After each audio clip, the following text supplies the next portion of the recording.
while I was resting.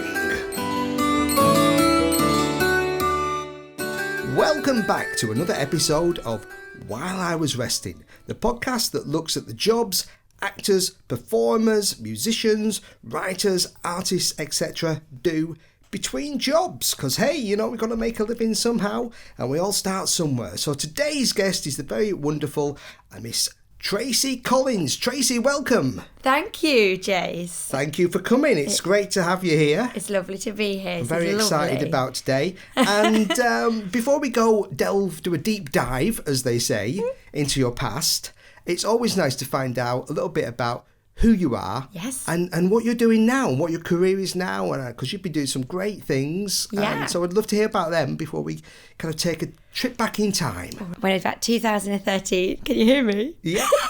I started my cabaret comedy characters, so I started writing characters. So for the past, 7 years, I've been performing those, and Edinburgh shows, and the cabaret and comedy variety circuits, and adverts, voiceover, the usual, that kind of thing. And I do Stevie Bingo as Tina Tea Lady. So all these things have been my livelihood now for like 7 years. And I love it. It's amazing because it was something you created. I remember you creating it back in the day, and it just took off amazingly. Yeah, and it's opened doors for other characters, which has been the best thing. So now I've got character shows with like Audrey Hepburn and my character Flo, and I've written a sitcom, and it was a great springboard for other things, and yet I still love performing her. She's evolved massively to what she was as a character. Yeah. It's just been great. I remember when I wanted to do it and you said, you got to lift the sink. Oh, yeah, that was my phrase that I've told a few people, that I stole from basically One Flew Over the Cuckoo's Nest. And I said it's that moment in the film where Chief Broom is watching as McMurphy tries to lift the sink and throw it through the wall and escape. and Jack Nicholson gives it everything, full 110% Jack. Yeah. Lift, and he can't lift it. But he turns to Chief Broom and says, well, God damn it, I tried. And that's why I always say, you'd feel bad if you didn't try something you really wanted to do. So that's why I said, it's like lifting the sink. You've got to it lift was the great. sink. I remember it. I really do. Oh, it's good. I'm glad somebody listened to my advice at one time in life. It was really good advice, because it's not... most of all, you've got to try. And I had the idea, and it was fun. And it was not in any way a complete idea at the time. It was just, I don't know what it was. It was just a bit of a silly... Was it like just a character that was brewing in your head? It was just a character. But you've got... And I think in my head I was waiting for it to be perfect before I did anything with it. And obviously you knew you could do the voice, so that was a given. Yeah. So you'd already discovered that you could do a really good Tina Turner impersonation. I could do the voice, but I didn't want to do an impersonation. I wanted to do a tea lady who was a real person, a real character. Yeah. And that has come in time. That's developed and evolved, and now she is this woman. She has her own narrative. She does, and I thought, I've worked out she's from Yorkshire and she works in this cafe, and that has been lovely, but you don't get that straight away. That's taken time. Yeah. But you do have to just make a start, and that opened all the doors for me to getting an agent. I wouldn't have done any of these things really, because it was just my beginning. It was a kind of springboard. It was. So obviously you're doing great things now, and but let's roll back the wheels. Let's turn back the clock to some of, because this is what this show is about, the stuff we've all done, well, most of us of them, to kind of fill in those gaps before we get to the place where you'd like to be. Yeah. And you said you've got some really interesting stuff that probably I didn't even know about, because I've known you for a long time and we've done lots of silly jobs together. We have. But you said you've got some stories going all the way back to before you even started performing. Yeah, because when you asked me to do this, I made a list. I really had to... Lists are good. Lists are great. They help you I'm get a list organised. writer. Good. And I really had to go back and think about what my relationship with work is. Because I love my job now, but I haven't really ever loved work. Ever. I've been very much like... I had a bad attitude. I was sacked a lot. But my first ever job I took super seriously, It was at a horse riding stables. I was really into horses when I was a kid. Really? I didn't know this. But I turned up in a full outfit. I had the hat, I had the whip, I had the jodhpurs, I had a jacket. But all I had to do was muck out the horse stables and group. But I turned up in this outfit, and I'll never forget it. It was like so obvious I was going to perform one day because I was already in costume. I turned up like, hello, I'm ready, where are the horses? But all I was doing was picking up shit, basically. But that was my first ever kind of job, and I loved it. And you'd think from there Did you carry on dressing up like that on day 2, or did you decide to I let it go a bit, but I still wore the boot. I wore the boots and I wore the jodhpurs. I let go of the jacket. Yeah. And I didn't really need the hat. Yeah, so probably it was unnecessary. a bit sweaty. Yeah. But I really loved that job, and I wanted to learn about horses. You didn't get paid, so I'm calling it a job, but it was more work experience. Okay. And then I remember hanging out in a video shop, and all the time it was like our youth club, just hanging out at this video shop in Leicester. And I always thought, this is my dream job. This is what I want to do with my life. Okay. Because the girl would just watch videos behind the counter. She had a TV. And I remember thinking, this is what I want to do with my life. It's so funny to know that video shops don't exist. Yeah, not anymore. Yeah. Yeah. But that's what I thought I would do. But then after that, it was just endless. While I was at college doing performing arts, endless jobs that would just end in disaster. Really? Coffee shops. Cinema. I was a usher in the cinema. That was fine. Yeah. It was with my friends. But I worked in loads of cob shops, which in Leicester is like... A cob shop? A cob is like a bap. Right, okay. And that was just awful, and I would get sacked. And I worked in a casino in Leicester. Why did you get sacked from a cob shop? I was just naughty, just always late, rubbish at the job, bad attitude. It was like I was a bit of a naughty teenager. Not naughty, it's bad attitude. Right. I definitely thought I shouldn't be there. Yeah. What am I doing filling roles? But yeah, I met some really lovely people, and I was just young, didn't want to do this job. But then I was then working in bars, loads of bars and jonglers. I worked in a casino, and that didn't work. Like, I didn't like the outfit they gave us, so I wouldn't wear it. And what did you have to wear? it was just a really odd old lady's suit. Oh, it was right. bad. I thought they kind of sexy casino. Yeah, it wasn't sexy casino. Anyway, I'm going on a bit, but yeah, then I worked at Costa Coffee for a while. That's where I met my friend, and we moved to London. And I had a record deal, and I was doing music. Yeah. So that was filling in for that. I worked at the London Eye, and that didn't work out either. It was endless jobs. Then I worked as a theatre usher in the West End. I remember. I think you were doing that job around about the time when I met you. Yeah. Yeah. So really, it was like endless. Before the theatre, the West End job, I never stayed in a job longer than like a month, 2 months. Something always happened or I left. But then when I started the West End theatre usher job, the money was so bad, like £20 a shift I think we were getting. I was spending more than that most days. On travel, probably. Yeah, but I met such amazing people, and everybody was a performer. It was the first time I felt like, oh, this is the kind of job you need. You need a job where you're with like-minded people, and you all share similar dreams. I stayed there for a long time, like a couple of years, before I was a receptionist in a hairdresser's. And then I met the Ministry of Fun through Nikki. I met Nikki. Who was also doing the ushering, I believe. Yes. She was doing ushering, but I met her when we were at an audition for a girl band. Oh, really? Yeah, and she got me involved with Ministry. So it was, I'd had this nice job in the theatre, but the money was obviously really tough.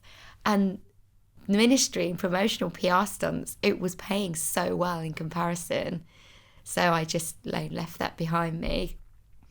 And so for listeners out there who aren't familiar with the Ministry Fund, the Ministry Fund basically specialises in PR stunts and marketing and events, the kind of jobs that you need outgoing performery people do to fill roles. Brave people and a very much a variety of roles. Yeah.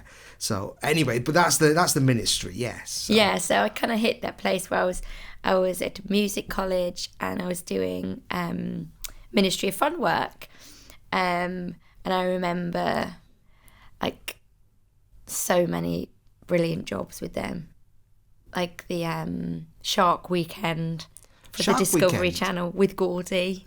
Oh, bless, dear Gordy. Dear Gordy. No longer with us. What was that? One of my best memories. Yeah. That was just, I don't know, it's just years of hate. I don't know when these jobs were, but... No, but what did it involve? What were you doing for Shark Week? So it was for the Discovery Channel. Yes. And we were advertising, it's Shark Week on the Discovery Channel next week. So 3 of us wore shark costumes, which were hilarious because they're the tiny little... I don't know, what's a shark foot called? A fin? A fin, is it? I have no idea, a shark expert. It's a foot. I feel like that's okay. Listeners, if you're a shark expert, drop a line to the show page. With little fin feet. Little shark feet. Teeny tiny. They made this huge shark costume with that poor little head sticking out. And we had to do activities at seaside dressed as sharks. So I had to ride a donkey just as a shark. Okay, that sounds like... What kind of leg arrangement did you have? It was ridiculous. I had to sit up, perch on the side. Side saddle. Shark saddle. Shark saddle. Then I had to ride a roller coaster. And I'm really scared of roller coasters, so I was nearly crying. Okay. Gordon was on the floor in hysterics. We had to eat fish and chips dressed as sharks. It was just brilliant. I loved it. And they weren't always fun. Sometimes they were really difficult jobs, Yeah. You were up against the elements, it was raining on you, but that was a really good one. It was great. And you and I worked at the casino together. That was a good one. We did, yes. That was when we had to do little shows and things. And we were in the foyer and we had to do... Well, our main thing we were supposed to do was I was supposed to play guitar and you were sing... And they said, do some jazz tunes. Yeah, classics, Dusty Springfield. Yeah, but we got a bit bored with doing old jazz tunes and decided to do 80s songs. Yeah, Little Red Corvette, that was good. Little Red Corvette and all that kind of Madonna and all this kind of... But in a lounge style. Yeah. So we became Jason Tracy's 80s Lounge. Yes, we did. And we actually went out and did other gigs. Yeah, it was brilliant. It was great, yeah. So that was a happy time. That was really good. Do you remember when somebody shouted at us to stop and we had to all stop playing and just go back to the dressing room? It was some angry punter in the casino, and I think they were having like a super intense poker game. Yeah, really serious, and really big money. serious, and he was about to. We were like, and I'm feeling good. Yeah, and he was trying to do his poker face and keep serious, and about to sort of either win or lose like £1 million. No, we could hear his boom, and he's like, you're putting me off, and he got sent back because we were destroying his concentration. You see, these jobs are brilliant. Some of them are not great for your self-esteem. No. Sent back to your... Get back to the dressing room. You're putting the poker players off. Yeah, being shouted at to shut up as you're giving your best. Well, it's not a good feeling. Give me your best little red Corvette and told to go. We also worked together at Glastonbury. Glastonbury, of course, yes. That was really nice. That was my first ministry job, was going to Glastonbury. Yeah, it was. And I just thought it was great. I think it was great that, for me, the money was so different and you still had all this time to, whether you're at music college or I was in a band, it was really, and you're meeting other performers, which was key for me. Yeah. If I'm not performing, I at least want to be... And it's nice that one of your extra jobs when you're not performing still has like a performance element. It really is, keep your spirits up and keep you sort of believing that you're still on the right track. Absolutely, and you're using your voice, and I think it's also, it makes you brave. It gives you kind of guts when you've got to go out there and in the street, and it's hard, but it's good for you. Toughens you up. Just wanted to know about some of the more unusual situations you've found yourself in. Well, around the time I was doing ministry, I went for an audition at a club called Volupte Lounge, which I loved, and I started singing, and laying on a piano, and I was called the piano Sprawler. So I'd sing these songs, and then I would sing Hanky Panky, and the audience would spank me, and I'd like roll around. And that was one of my favourite jobs, because I was making music at the time. So for me, I guess it's funny, because that for me was a job, and then you've got your creative passion where you're making music. Does that make sense? It's because sometimes you have a job while you're resting that's still performing. It's just not the kind of performing you're on the road to. Yeah. So I did this kind of spanky piano sprawling job, which was just brilliant. I loved it, and I met lots of interesting people. Yeah, so that was really good. And when you were doing these jobs, there were the times where you ever felt like just giving it all up? Were there any jobs that kind of really sapped you kind of emotionally? Yeah, there really were. I think I changed my creative work. My creative career was changing all the time anyway. So I was doing bands, and I was doing like lounge singing, and then I was doing music production and stuff like that. I remember that my duo, and yes, of course, yeah. There's just so many things. And then before I did Tina Turner Tea Lady, I was doing music, but I needed a job, and I stopped doing as much ministry work, and I was doing conference work, hospitality conference work, and I didn't like it. Right. And I never once thought I'm going to stop making music or I'm going to stop writing, but I definitely, my soul started to kind of die a bit, because it was so horrible. There was no natural light in these conference centres, and I really what I was doing, I was just being really kind of lazy, because I'd just do these jobs because they were easy, and a long time would go past and I'm not really doing what I want to do. So yeah, I felt like, am I ever going to make the kind of stuff I want to make? Yeah. Or am I going to have this constant thing where I have to make money doing jobs I hate? And that job I didn't like. Yeah. It was just really long hours. The people were lovely, but it was just not me. Yeah. There was no life in it. It was really... People spoke to you... I mean, those kind of jobs, people can be so mean. And I didn't like that. I didn't like the way you get spoken to. I thought it was awful. It's true, and you often find that when you have to do jobs that are kind of out on the street as well. Yeah, flyering kind of work. Like the kind of flyering sort of thing. Yeah, it's really unnecessary. People can very much look down the nose at you, especially in places like the city and things. Absolutely. I had my head patted that many times. Oh, you poor girl. Oh, no. Oh, you poor girl. And I hope you were getting paid enough for this. I hope you're getting paid well for this. It's just really horrible. But I never felt, I'm not going to keep going. Yeah. But I separated it a lot, the two worlds. But then I think that one kind of, I thought. But then I had the idea, and then obviously my mum passed away. Oh, yes. And for me, it was a pivotal moment for me, because I remember trying to go back to those jobs, the hospitality jobs. And the day I was going back, I had this massive panic attack. I ended up in a bloody an ambulance, and I couldn't go and do the job. And I never went back to that particular job again. Not that it was, they are great jobs for performers to do, but for me, I had hit this wall. And I think losing my mum, I just had this new perspective. And I thought, I can't, life is short. Life is too short. Life is short. I can't go and sit in a conference room at the back with nothing to do for 10 hours. I cannot do this anymore. And I went home and I never did those jobs again. And I just got my head down and I just really pushed my stuff.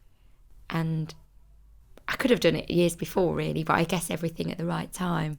I was just at that point, I was done with it, really. It's funny, isn't it, how things work out? It is.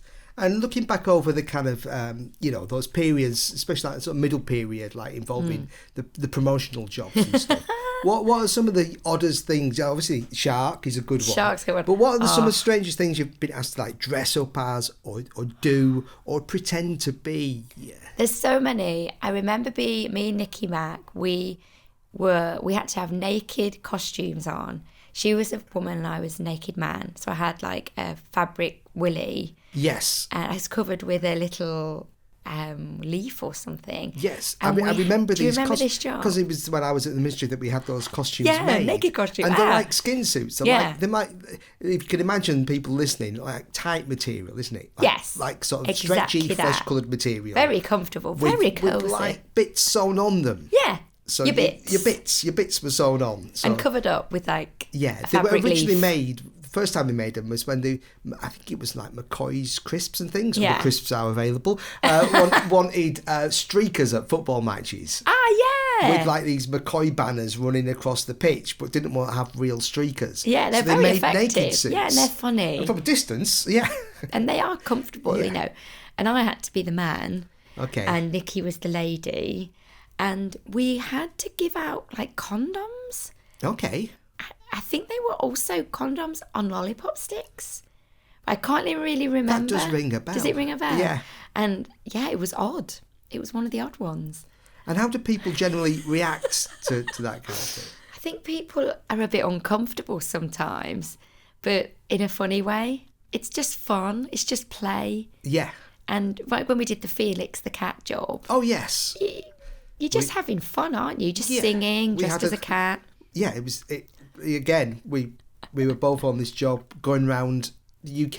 We had a double-decker bus and people got out dressed in kind of cat outfits. Yeah. They weren't like full-on cat outfits. It wasn't like a cat kind of, we weren't like tigers.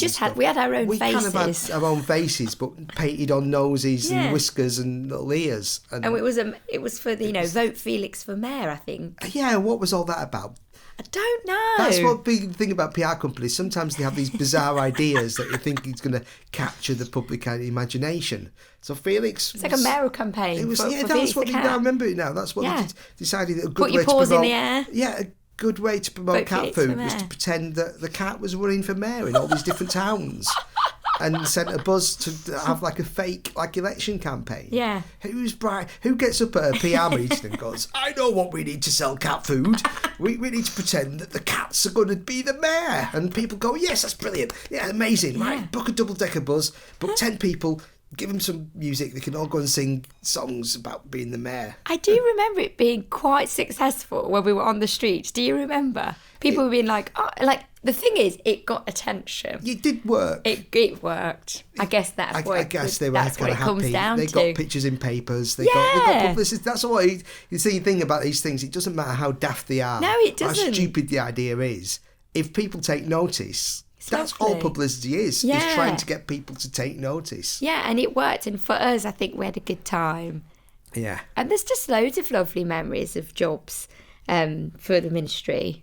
Just lovely, all the different, just the groups of people as well that you met. They're really nice. One of the nice things about doing all these kind of different jobs is you do get to go out and meet a lot of nice people, and you do often get to go on like a mini tour. Yeah. Which is kind of fun. You might go off for a week. Do you remember Nambo? That was when we were on the Felix tour. Oh yes, that was classic. I'll let you explain Nambo. I don't know how to explain it. I guess. All right. I remember we all sat round the table. There was a group of us. Because you'd worked in Japan, basically. I'd lived in Japan for 2 years and worked in Japan, yeah. And we were talking, I can't remember, we were talking about the bill or something like that, and just the subject of like asking for the bill or something like that. Yeah. And anyway, the subject came up. I can't remember how the subject came up. Maybe it was to do with. You were telling us about that guy in the shop. That's right, the guy in the shop in Japan, because who had he said, was asking. Nambo? He was asking for how much the beer would cost. Yes. And I think that's why we got onto the subject of prices, but we're working out the bill. And I said that in Japan you'd say ikura desu ka, which is the polite way to say how much. Yeah. But in the area of Japan where I lived, they had quite a strong regional accent, because like anywhere in the world, people have regional accents. And the regional accent from where I was living was known as Hakata Ben. I was in the Hakata area. Lovely. So they said Hakata Ben. And I said, this guy, I remember him asking how much for his beer. He was drunk and he was rooting through his pockets. He didn't have enough money to buy more beer. He was like a Japanese businessman. Yeah. And he was saying like how much, like in disbelief. And so the slang for how much is just Nambo. But I always remembered the way he said it always reminded me of Scooby-Doo. You do, yeah. Because he did the Nambo. Oh! And then we were all around the table. Everyone started just caught on, and everyone was just shouting, "Nambo!" When the bill came, we all went around the table and asked, "How much?" Which is basically, "How much? How much?" Yeah. So you do get great memories like that. Of course you do. You learn a bit of Japanese. Yeah. Yeah. And we had our Glastonbury moments. They were good when we became the egg family. Oh yeah, I mean Glastonbury again. If you've got a great way to go and meet and become friends with, because that's where we met. And yeah, and you get to pay. You get paid to go to Glastonbury when you're young. It's nice. And yeah, suddenly you've got a group of 20 people all in a job together, working at Glastonbury. 4 or 5 days in a field together. That's going to kind of bond people. And like I said, we became the egg family because we had these yellow outfits. Like so random. We all, because we were all woefully underprepared for Glastonbury. There's a camping shop on the way. I remember we all stopped there because and realised we hadn't got any rainproof things. And they were selling those like fisherman's waterproofs that are yellow with the hood. Yeah, and we all got them. We all bought them. Yeah. So we're all sat around this campfire, all yellow. And Nikki said we all looked like eggs. So she gave us, you were baby egg, I was daddy egg. So we became the egg family. And great little moments like that, Lovely. But yeah, I mean, what a great place to go and do a job. Glastonbury. You just get paid to go to Glastonbury. It was great. It was great fun. I never forget, because we were hosting the Guardian Soulmates. That was it, with speed dating. Speed dating. Oh, and we were doing blind date. I remember the first year I went, it was my first job with the ministry, and it was blind date, and it was such a laugh. And they had the nudists.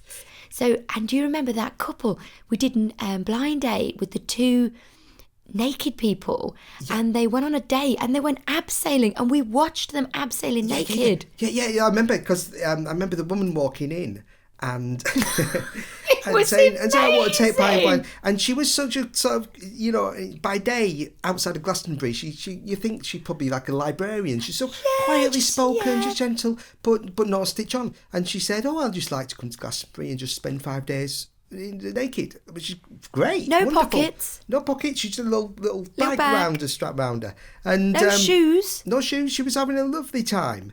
One of the things was when the couple did the blind date. She was single. She wanted to meet someone. And so you got hooked up with the blind date. Yeah. And you had to sort of pick from a hat one of the dates. And there were various dates, such as a meal in the local cafe. Yeah. Or you could go, and there was various attractions around. And one of the dates was they had an abseiling wall. Yeah. And one of the dates was a go on the abseiling wall. So that was the one they picked. Was he also naked? I feel like he was, but I don't think he was. I can't remember. I remember. I definitely remember the flocking to watch this naked abseiling. Well, obviously people were looking up and then kind of covering their eyes a little bit. You just felt like I shouldn't be watching this, but it was fascinating. It sucked you in. She was awesome. She was brilliant. I loved her. And then wasn't there a big wedding? There was one of the Glastonbury years was when they organised a mass. It was called a hand fasting ceremony. Yes. It was a traditional, apparently pagan sort of ceremony. Yeah, pagan style. So they wanted to do a kind of stunt where they had like a big mass wedding at Glastonbury, but obviously they couldn't do a real wedding. So they got hundreds of couples to sign up for this special event where I think Borty, our friend, was the vicar. He was. And had some really funny songs. We did songs, and he had to kind of learn the ceremony and stuff like that. And hand fasting is where you kind of tie ribbons around your hands and promise yourself to the other person for a year and a day. And that was actually a lovely event because I remember it was beautiful. Lovely. People like tying each other ribbons around it. It's lovely. I remember it being really nice. Yeah. Oh, so you got really nice memories for ministry and singing in the lounge singing and doing all that. And it's just been so many jobs. Yeah. And what's kind of the most? You probably had to dress up as some various things. Yeah, I've done role play work. Oh yeah. But that was kind of for the Science Museum. I was Miss Red Hot Poker, which is like a character I came up with, which was, I can't even remember it really. Yeah. But I think that I've just dressed up as so many things over the years, mainly with the ministry. But the other jobs were like they were not performery jobs where I'd have a costume, like working at hairdressers, being an usher, at a cinema or a theatre, cafes. There's so many years. I mean, of tell me, those. how many jobs do you think you've done over the years? I've just done so many. Cob shops and cafes, casinos, bars, Costa Coffee, the London Eye, theatre. Worked in about 5 West End theatres. Then the clubs and the hairdressers.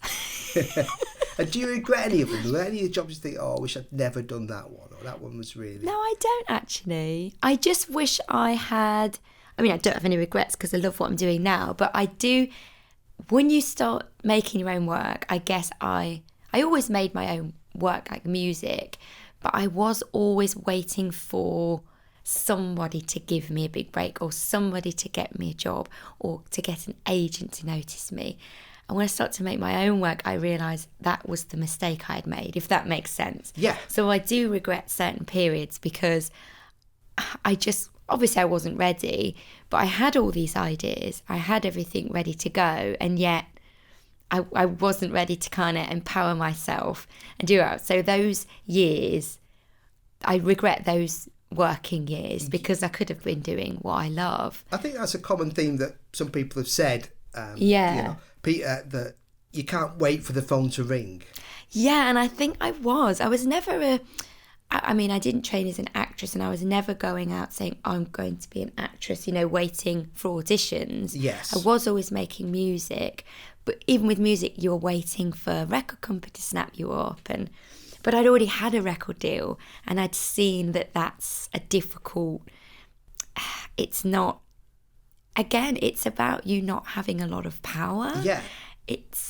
There's not a lot you can do. It's very boring. I mean, what actually, because a lot of people listening won't really know, what does it involve when you actually get a record deal? What's expected of you? Well, I got one. This is the reason why I moved to London when I was about 19, I think. Yeah. I came here, I had a manager up in Leicester, and I made a demo. And I came to London, and I was in Soho, and it was actually, this is how old I am, listeners. I had a cassette demo. Hey! I had a cassette demo. Some songs I'd written and some covers, like Sister Sledge, I'm Thinking of You. Oh, good tune. Classic. Now, Rogers. And I was like, because preceding this, I wanted to be an actress when I was younger. I did theatre, youth theatre, but then I had nodules on my vocal cords. I was going to go to drama school, so I decided to strengthen my voice, I would, defer drama school, go in a gospel choir, and make music instead. This was my kind of big plan. So I'm making this music instead of basically going to drama school. And I was on Oxford Street. It's Berwick Street. And I took my cassette demo in to be listened to by Logic Records, who became BMG. Okay. And I got run over by a push bike, which doesn't sound very dramatic, but it was hard. And I went flying. Right. And I went across the road, and I had all gravel in my hands. But it was a good thing because I was just going to post this cassette. But because my hands were bleeding and I was pretty upset, I decided to knock on the door and try and get in to get to their bathroom and clean myself up. So I got into this record company. So the pushback kind of did you a favour. It did me a favour, yeah. And I got in. Pushback of fate. It really was.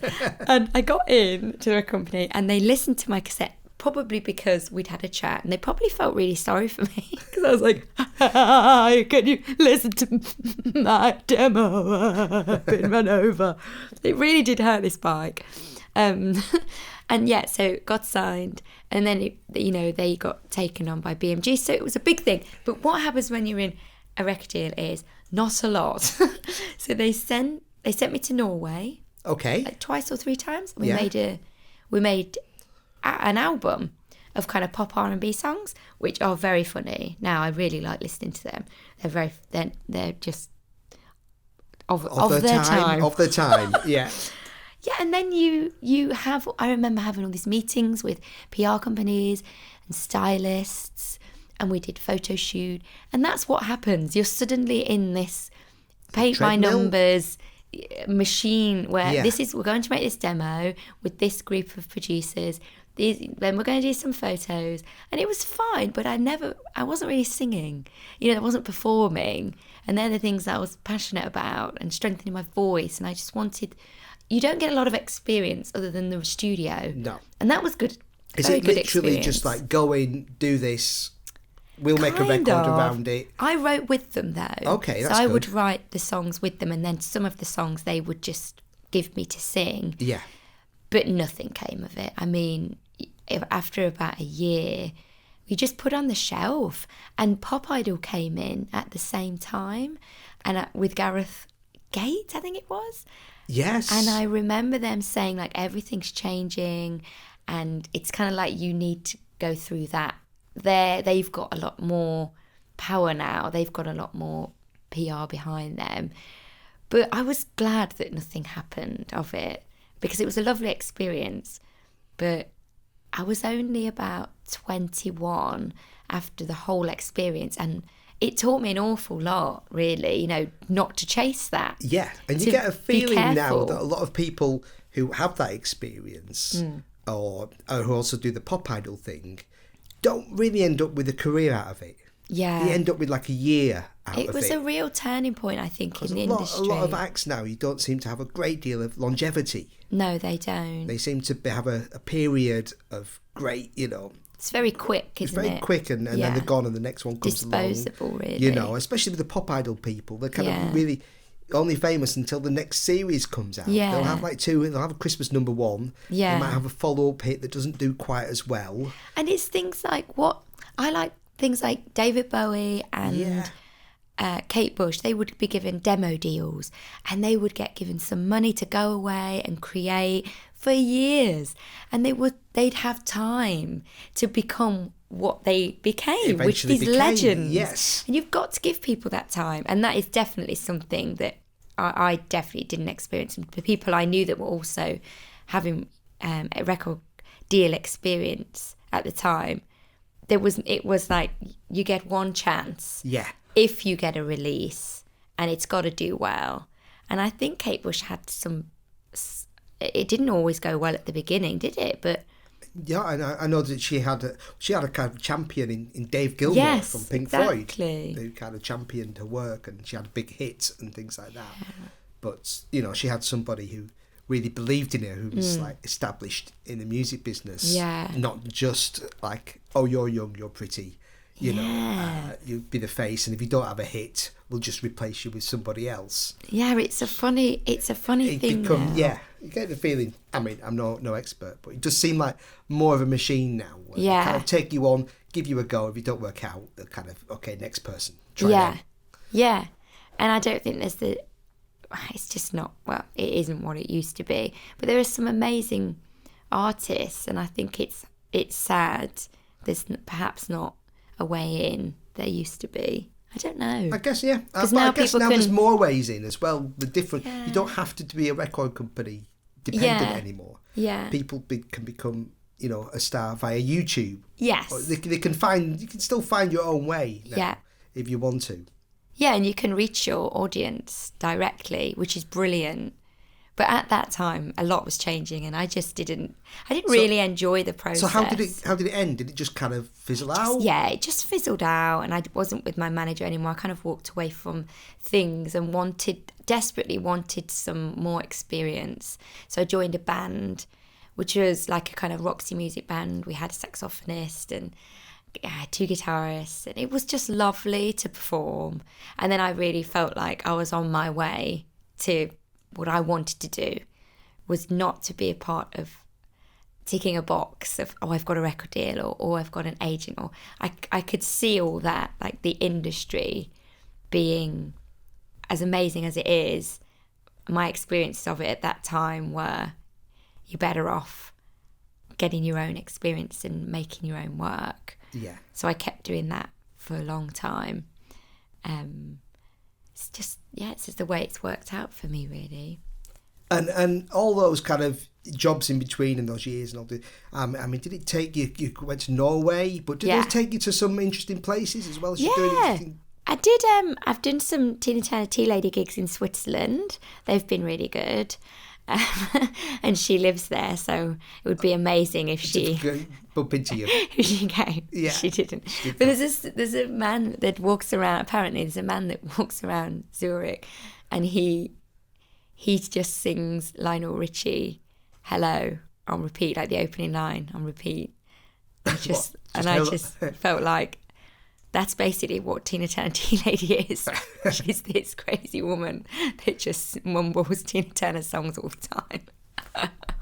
So I found that out when I was there. People in the audience are saying, "Oh, there's a man here that..." Like a local legend. There's a local legend, and he's like... I think he kind of just sings Lionel Richie all the time. I thought, there's worse things you can do in life. Good old Lionel. Yeah, so it's taken me there, but not really... I haven't really... No, I don't think I've really done anything far afield, really. And talking about your work now... Oh, I did a washing machine commercial in Istanbul. Oh, right, of course, yeah. You've done a few commercials, haven't you? They've been amazing, thank God. So and very cool. And what's that kind of process like? That was really good. I was very lucky. That was pretty life-changing for me financially, getting this washing machine one. And again, what's the casting process like for that? Is it? So before that commercial casting, it's really interesting. That's the one I got because I was going for them for years. I wasn't really getting anywhere. I did do a lasagna one in Oslo. That was cool. As you do. And I had to eat cold lasagna for hours. It was really horrible. But they let me keep like the jumper that they gave me. So it's a perk. You know, it balanced out. But commercial castings, I'm quite naturally shy as a person. Yeah. So if I'm performing in character, I'm absolutely fine, or I'm acting in a scene. But there's something about commercial castings where I just feel like I'm being myself, if that makes sense. Because you're in there for 1 minute and you just have to say something like, "Would you like a cup of tea?" Or if you don't have to say anything, you just have to dance. Or it's pretty, I find them pretty embarrassing. I feel really self-conscious. And so I think because I found them embarrassing, I was giving off vibes like, I don't want to be here. I don't want this job. And I remember I'd go there and I'd have my arms folded in the waiting area and I'd think, oh, I don't want to do this. I don't want to be here. And obviously, like, heck, such good money, you can't go in with attitude. And then I'd really noticed my attitude before that particular casting and I changed it and I got that job. So I do think you've got to go in, and I do it still now. I'm like, I have to fight the feeling of being embarrassed. Because I find them quite cringy. You have, pretending you're watching TV with your husband and cuddling up to them. And I don't know. And the husband isn't there. Well, sometimes they're there, sometimes they're not. Sometimes not. You just got to be sat in a chair in like a studio room, pretending it's a living room or a and kitchen. Going, this is delicious. Like, I don't know. I'm getting there with it. You've got to fake it to make it. I know, it's like, it's not hard. It's so silly, but it is such a bizarre situation to find yourself in. I remember a friend of mine once went for casting, and he walked into a church hall. And somebody just said to him, right, just get down on the floor and pretend you're defusing a bomb. He's like, what? I don't know. He's just God. He didn't even have any props. And he's just like on the floor, pull in the red wire now. You just got to let your mind go. Like, if I just relax and just see it as like it's play, just like it's fine. But sometimes it's embarrassing. I remember one, they were like, you're on a ship, you're steering the ship, and it's just... there's a storm and you're falling all over the place. And I was like holding it like this. Yeah. I was basically creating this huge wheel. And they were like, no, can you make the wheel smaller? It's just, I don't know. I don't like it. Yeah. But then when you get a job, it's amazing. Yeah. So you've got to go in with the right attitude. I know. A friend of mine once went to one of these type things and somebody said to him, pretend you're a bag of crisps. And he said, what flavour? See, that's the attitude. Hey, you got the job. Yeah. That's the attitude you got to have. But yeah. So you got the job, you did the casting. And then what why did they fly you to Istanbul to do a washing machine commercial? I don't know. They could just do that anywhere. Yeah, and the production company was from Spain, I think. Okay. I don't know why it was there, but it was great. I loved it. What a place. It was a really exciting place. Yeah. It was just me and this male actor. We got on great. We just played cards for hours while we're waiting for them to like set up the shots. And then I've played the classic young mum. Okay, young mum. Young mum holding baby and putting washing in washing machine. So were you just giving a baby? And said, I was just giving a baby. Yeah. It was great. I loved it. I know I haven't done a lot of like TV or set work, but I really loved it. I loved being on a set. It was great. And it's all good experience. Yes. It really is. I think that's from what a lot of people have said. Nobody's come on the show really and said anything they've done has been not worthwhile. No, I think it's all worthwhile. It's all learning, and it all kind of, if you just get everything too easy, if you haven't had to work for anything, you've just walked into something without remembering what you did to get there. Yeah.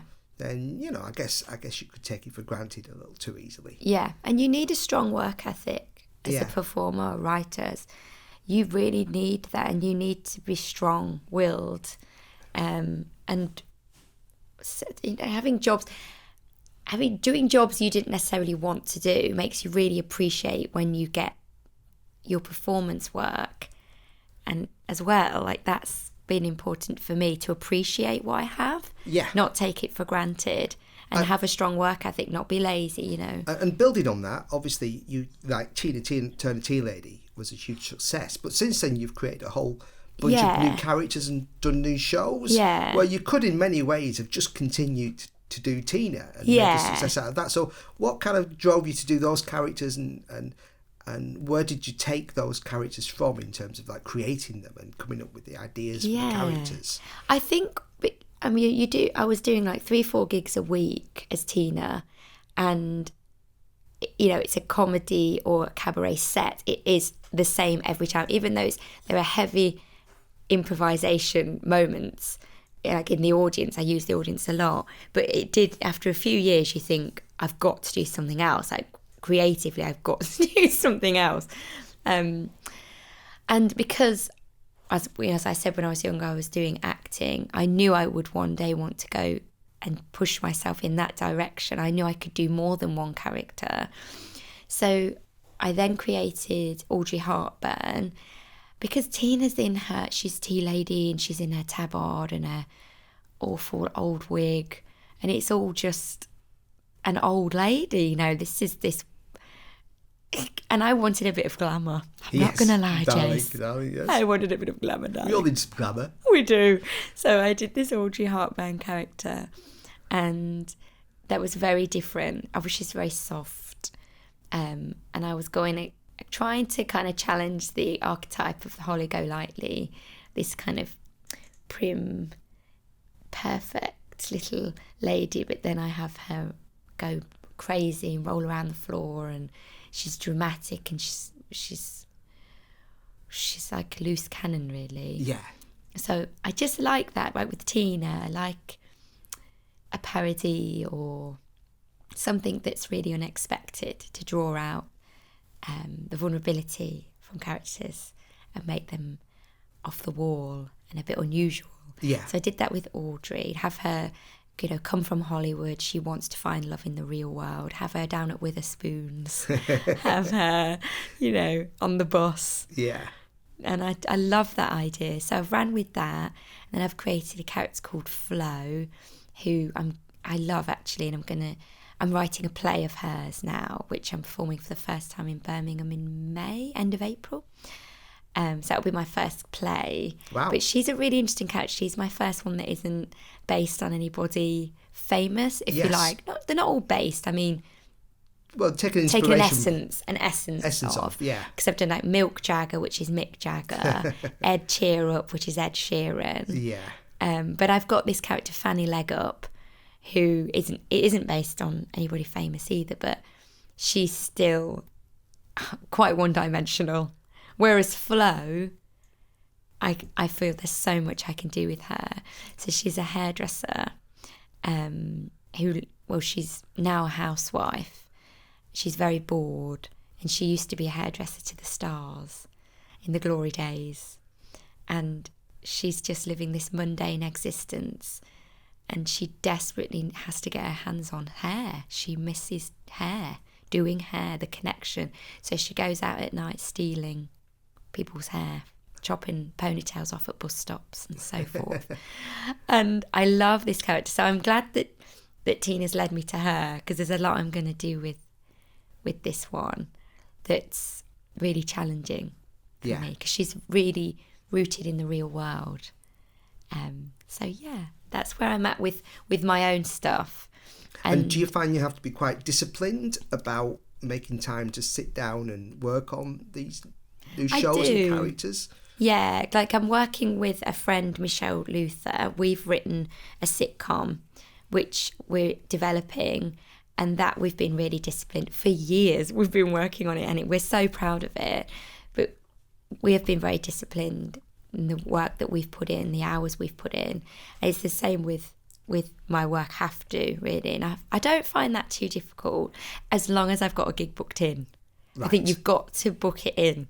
Yes. Or you won't do it. Give you that carrot at the end of the stick. Something to aim for. And the fear. You need the fear. Find that's a good motivational. Yeah, I leave things to the last minute sometimes, because I do get better ideas sometimes. But I'll do most of the groundwork early for shows or for new characters. And then most of the time I'll do gigs like Paul the Other One is a perfect gig for going there with an idea of what you want to do, and then just leaving your mind in the dressing room and just being free and playing with the audience, improvising, and then the idea comes to you. Yeah. So that's what I've done with a lot of the stuff.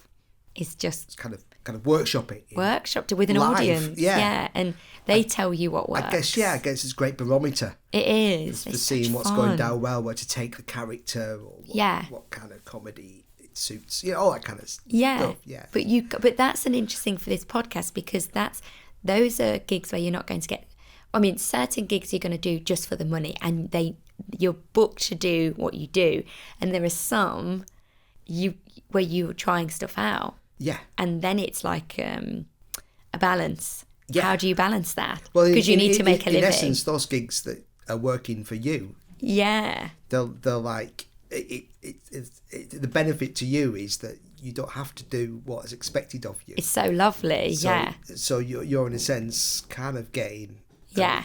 You're not getting paid, but you're getting paid in reaction. Yeah. Which is going to benefit you down the line. Absolutely. By making a better show. Yeah. So yeah, that's where I'm at, doing... and I love doing bingo with these characters. Yes. For I just love it for all ages. It's just so much fun, because again, you're not tied to a script. You're just free and you can improvise, and I like the connection. Yeah. With an audience when you're playing games and I'm the performer and you're the audience. I really like that. That's great. And just because, we're getting towards the end, we've almost been speaking for an hour now, would you believe?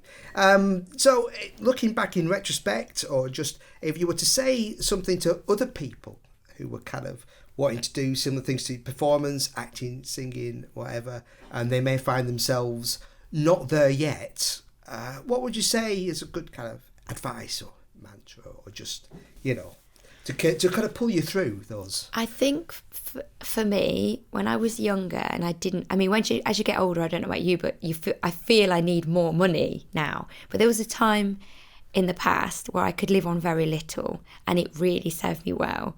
And I think that's why I ended up doing what I'm doing professionally, because I would only work just enough, if that makes sense. Yeah.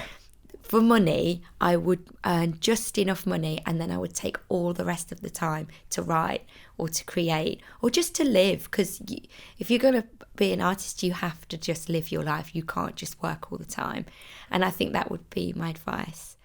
is make your own work. So work as little as possible on making money, and don't need too much money.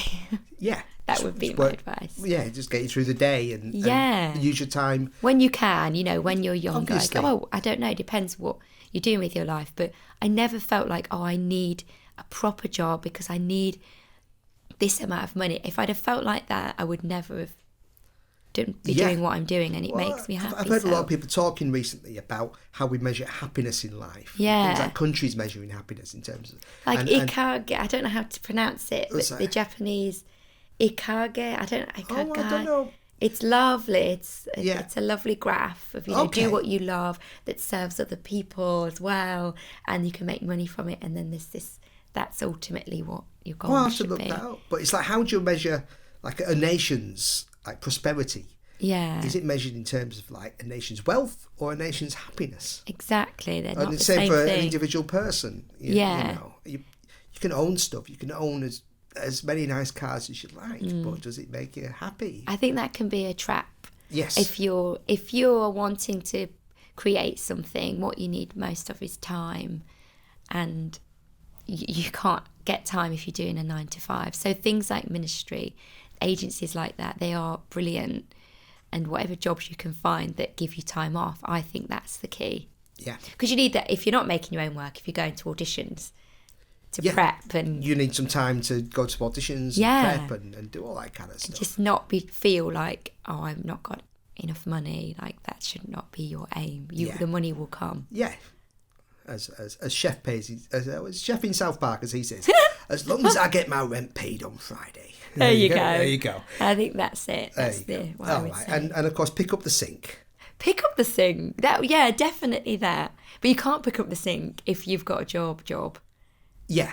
That's the problem. Yeah. That's the trap. Yeah, but you've got to pick up the sink, and don't wait too long to pick up the sink. Don't pick up the sink. Don't wait until it's perfect, because it never will be. Whatever you're creating, you've just got to do something with it. They say like videos nowadays are like fish food. Just make a video and put it online. Yeah. Don't try and... I always used to think, it's got to be perfect. And I'm embarrassed of it, or it's okay. Just put it out. Just do it. Just to get it out there. Yeah. Because you learn from it. Even if you make... That's what I say to my film students. A lot of them say the same thing. I've not made a film because I haven't got the right camera or the right actors. Or they've not finished the right script yet. And I teach so many people at places like Rain Dance and stuff who say this. Yeah. And I always say to them, stop coming on my courses. Stop doing endless train. Just make a film. Just do it. And if you make a bad one, learn from it. Yeah. You can always make a better one later on. You can remake it if you want to. But you learn the most from having a go. Yeah. And trying. And then, you'll have a colourful life and like a varied life if you've got experience. That's what we all want, really. Yeah, nothing beats a bit of experience. Yeah. A bit of life experience. Yeah, it's good. Then you find out what you really want to do, because you might think you want to do one style of film or whatever it is, but when you start doing it, it's not for you. Not for you, and you can move on. So it's definitely the doing. Do it. Just do it. Do it. Do it. Okay. Well, on that note, Tracy Collins, thank you ever so much for joining us. Thank you, Jason. It's been lovely to talk. It's been a really pleasure, and I've learnt new things, which is always a joy. So thanks for joining us, Tracy. Thank you. While I was resting. Thank you for listening to While I Was Resting. Next week, we'll be chatting to Mr. James Lovell, not the astronaut.